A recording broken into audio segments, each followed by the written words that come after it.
Bonjour, je m'appelle... Mais qu'est-ce que je raconte?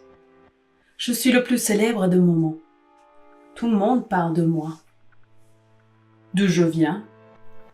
Qu'est-ce que je fais? Combien de temps je vais rester? Un chaos mondial, c'est ce que j'ai causé. Des ravages, semblables à ceux de la guerre.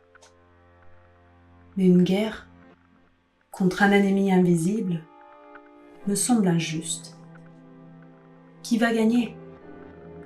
C'est lui qui trouvera la réponse. Tous courent pour la trouver. Un vaccin, le miracle pour sauver l'économie mondiale ou le coupable? Ça serait une chauve-souris, un laboratoire, la théorie du complot ou la fin du monde. Ah, je me rends bien compte combien vous aimez trouver des coupables. Quelqu'un sur qui pointer le doigt pour l'accuser de tous vos problèmes. Et maintenant, vous m'accusez moi de vous avoir confiné, de vous avoir volé la santé, votre liberté, votre bonheur, votre économie et même vos êtres chers. La seule chose que je vous ai enlevée, c'est votre orgueil. Mais pour tout le reste, vous l'avez déjà perdu.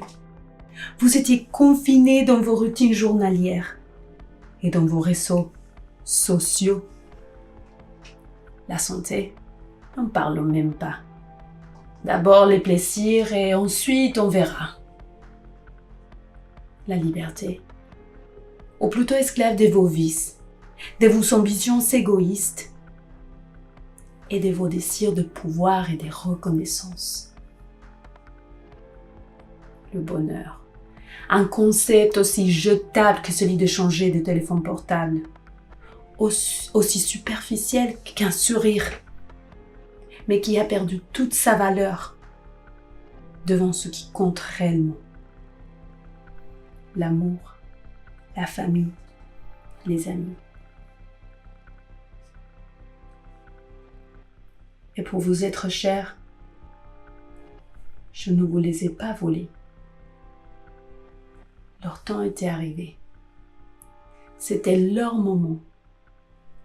Comme ça le sera pour tout le monde sur cette terre, à un moment ou à un autre.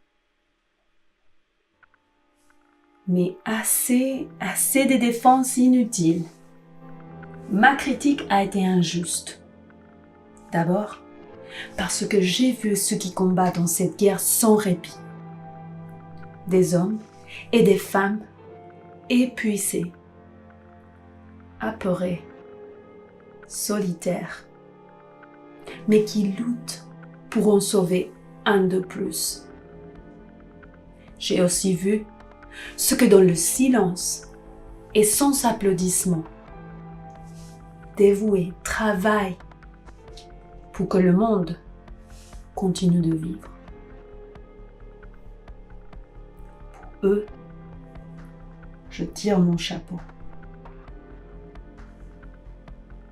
Chaque circonstance adverse à laquelle doit faire face ce monde fait ressortir les contrastes.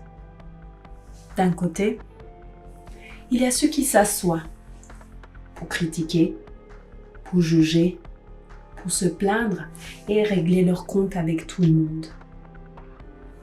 De l'autre, il y a ceux qui se lèvent pour soutenir, pour aider, pour encourager et même se sacrifier pour leur prochain.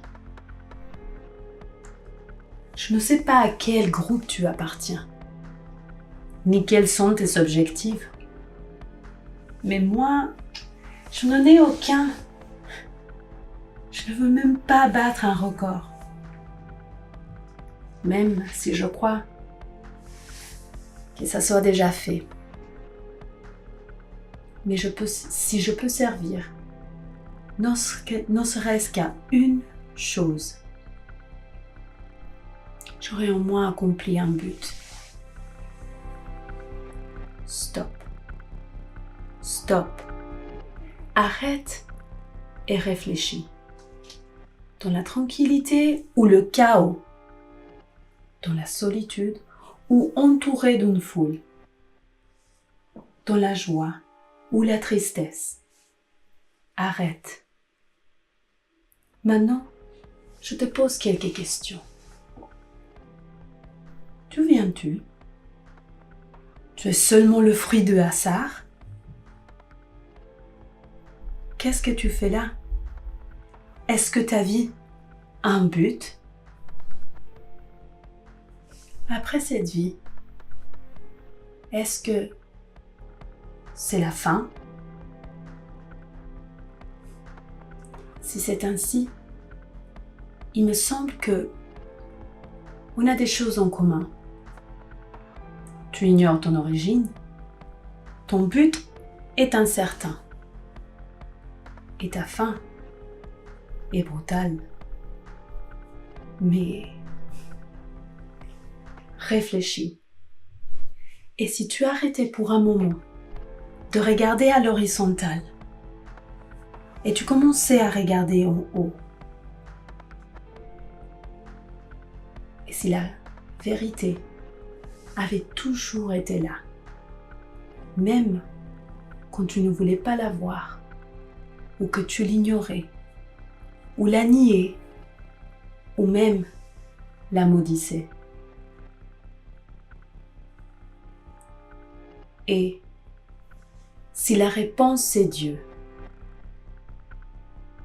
mais ne crois pas ce que je dis. Je suis en fait que un virus qui ne peut pas penser.